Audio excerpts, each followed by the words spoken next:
All right, welcome to day 16 of cognitive drawing. Before we get going, make sure to do the sleep on it from yesterday, from day 15. You can see I stumbled around with it a little bit, and you can feel free to look at it from memory, from reference, from both. Do it from memory and then go back over it with reference if you want. That's what I did. Make sure to do that before we move on. So now we're just going to be practicing the neck muscles and just how they slightly change when the head turns in different angles. So as you can see up here, we have a reference model, and then we have kind of a breakdown of some of the muscles, and below it is where we will do all of our work trying to just draw this in. We're going to try to draw in the neck muscles into all these spaces below from while studying the two references above. Okay, so let's just get going.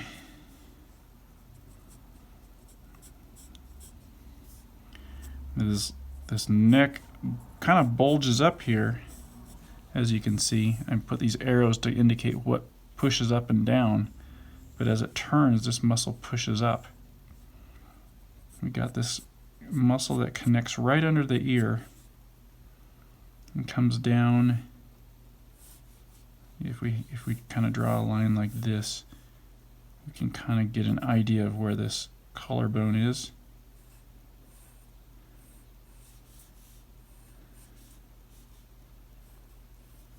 Whoops. That's what I get for not looking where I'm drawing. Okay. And then it kind of sits right there into that spot. Now these are all muscles that you're probably not going to draw a lot of the times when you're actually drawing these things. You know, you don't see the muscles this clearly as we're doing here, but it's good to know them, because then when you are drawing these shapes, you can kind of just think about the outline of these muscles and how they fold and how they move.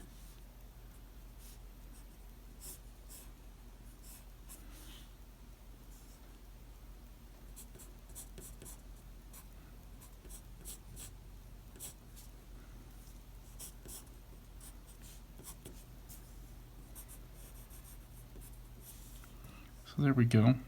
I mainly focus on this more than the model. Now let's do it the other angle. There's that bulge. We have the ear. The muscle connects right below the ear, comes down. We have this little V shape here that everything kind of comes to. Everything kind of comes down to that V shape.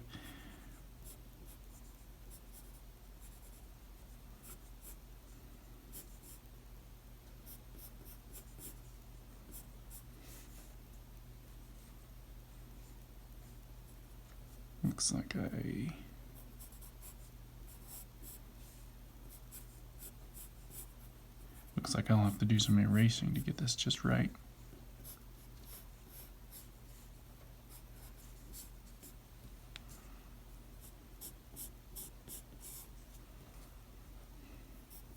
These muscles are weird because you throw them in, it looks like they're just bulging way too much. But, you know, when we look at the reference above, it's just barely loosely indicated when you actually draw the shape. You're more or less thinking of this outline more than all these muscles. You might indicate these muscles just slightly, especially where they come down here, and you'll indicate the collarbone.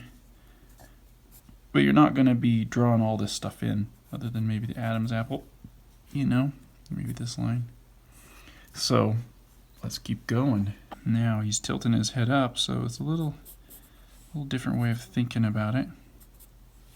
It still comes down to the same V right there. Got our collarbones that kind of come up. We got these bulges here on both sides, kind of equally about. And these muscles they almost appear like they're coming straight down before they curve and come in to where that V is. We've got these little tendons that stretch out here. Like when people draw the Hulk and all these things, they kind of exaggerate these tendons and just add all kinds of make-believe tendons, and it's really fun to make it look like that. But you don't need much to make it look real, really. So again, we're connecting these lines pretty much all the way down to this V. Almost all of them come down to that V. Here's kind of the placeholder for the Adam's apple. It's probably not going to look exactly like that, but it helps give you kind of an idea of where it would be. You can kind of just indicate it with a couple lines, really. But we're kind of just boxing it in. Okay, and then we have our last one over here, which is him looking up and over at the same time. So we have this big bulge here.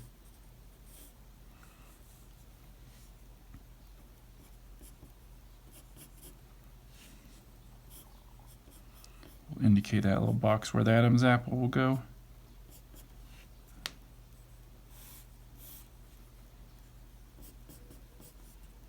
And see, if you're just drawing it realistically, you'd probably just keep it pretty simple, like this.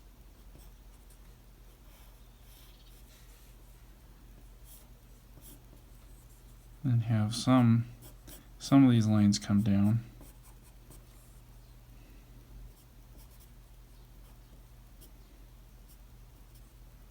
But you're not really. Even just indicating some of the lines makes it look like it's overly bulging, You don't really have to hardly indicate any of these muscles in the neck when you're drawing it. It's more about that outline shape, which is what's fun for me, is the outlines of everything. And we got this muscle a little big here, but it's okay. Everyone's body is different, so if you don't copy from the model and study the model exactly right, it's really fine. You're going to have a lot of different styles of bodies that you see as you study this stuff. Okay, well, we got through all of that. The next part of this is just to see these really simple studies of the neck, and just study how simple you can break these down with shapes, and just imitate that over here. Make up your own, either that or copy these, reference these, and try to imitate these over here. But just think of it as simply as you possibly can. And see if you can draw about as many as you see over here. So in the most simple ways you can do this is start with that collarbone. You can here's your neck, right? You got your collarbone. And suddenly it's like taking shape without doing hardly anything. Right? See, you got a neck. How is that possible with just a couple lines? So now just practice a couple things, like just start with collarbones, this V shape, and then connect those dots. Right? Adam's apple. So just practice doing that. You can start with a head shape. You can draw that neck. And there's your V. There's your collarbones, and it's kind of like a little bowl that the neck fits into. The collarbones kind of make that little bowl. Everything kind of comes out of that, right? And you can add in those other little muscles, those little tendons and things if you really want, and that Adam's apple. Try to get those shapes a little nicer, See how simple you can make this, and kind of study the different shapes that are in it. Like there's just two triangles in this, right? It's really simple shapes. Again, everyone's collarbones are shaped a little differently, but they kind of all have that angle to them. You can kind of have this kind of angle if you want, and then this is where the shoulders connect. That's where that V is. The bulges come off that back.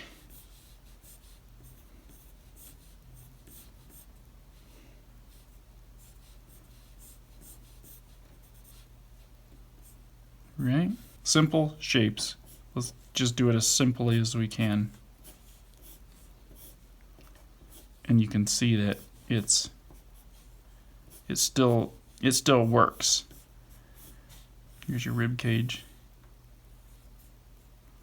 You can even bend the head. There's our collarbone. If the head is tilted like this, you can still just connect all those things. Got our Adam's apple. Remember the bulge.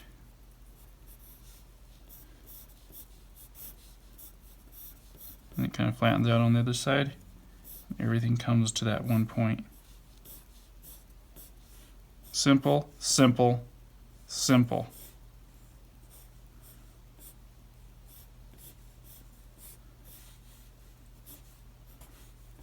Simple, simple shapes. That's all you're trying to do. Simple shapes. And hopefully it makes you realize that it's not really much to it to make a neck that looks somewhat believable. You know, you get those simple shapes down, and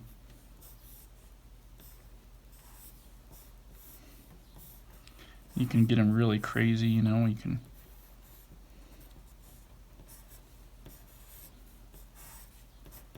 get them really bulging, and like let's do a crazy Hulk, you know.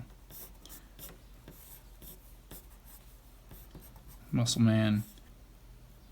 And he is very impressed. Okay, so simple shapes. You're just drawing this over and over again, keeping it really simple, really, really simple. What are those shapes you can find to make a neck? Okay, and that concludes the day's exercise for cognitive drawing, day 16. Simple shapes. We're just thinking about simple neck shapes, and we've studied the neck muscles. All right, tomorrow we'll move on to something else. All right, see you in day 17.